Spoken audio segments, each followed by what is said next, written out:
ষষ্ঠী হস্পিটেলত ইমান ফাল্টু হৈ গৈছে, ইমান ফাল্টু। তাৰমানে কি ক'ম, ইমান মানে কি নাৰ্ছতো ব্যৱহাৰ নাই, ভাল ব্যৱহাৰ নাই, ইমান ফাল্টু বুলি ভবা নাছিলোঁ দেই। আল্ট্ৰাচাউণ্ডৰ নামত সিহঁতে কি কৰে গম নাপাওঁ। আল্ট্ৰাচাউণ্ড কৰিব যায় মানুহ, ময়ে আজি কৈছিলোঁ আল্ট্ৰাচাউণ্ড কৰিব।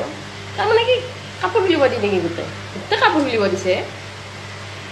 মই ভাবিলোঁ আল্ট্ৰাচাউণ্ডটো মই বেলেগতো কৰিছোঁ, বাচ্চাও জন্ম হৈছে, আল্ট্ৰাচাউণ্ড কৰিছোঁ, বেলেগতো কৰিছোঁ, কিন্তু এনেকুৱা মানে কি অভদ্ৰ কথা কোৱা নাই।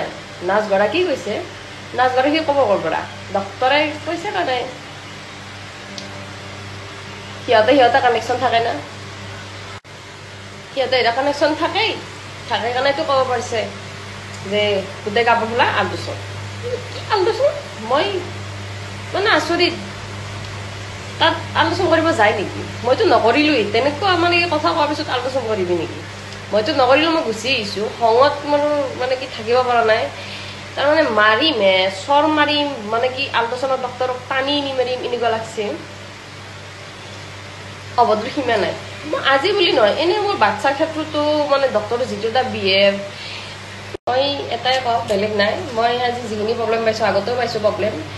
মই তাৰ ষ্টাফৰ নাৰ্ছ হওক, ডক্তৰে হওক, যিহেতু পাইছে সিহঁতৰ পৰা যিখিনি ট্ৰিট পাইছোঁ ন, বহুত মানে কি অলপ অশান্তিদায়ক। আৰু মোৰ বাবে নহয়, আৰু ফিউচাৰত আৰু যাতে এইখিনি প্ৰব্লেমৰ সন্মুখীন নহয়।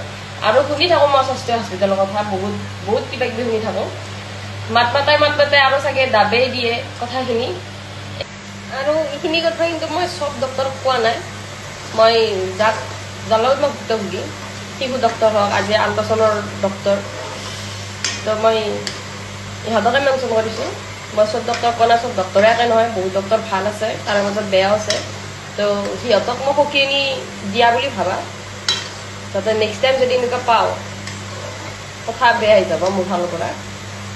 আৰু মই পাব্লিকক কৈছোঁ যাতে তোমালোকেও এইখিনি গুৰুত্ব দিয়া, কোন কেনেকুৱা কি, যাতে আমি নিজেই চম্ভালিব লাগিব, আমি নিজেই সকিয়ানি হ'ব লাগিব। সেই গতিকে এইখিনি যাতে কথাখিনি শ্বেয়াৰো কৰা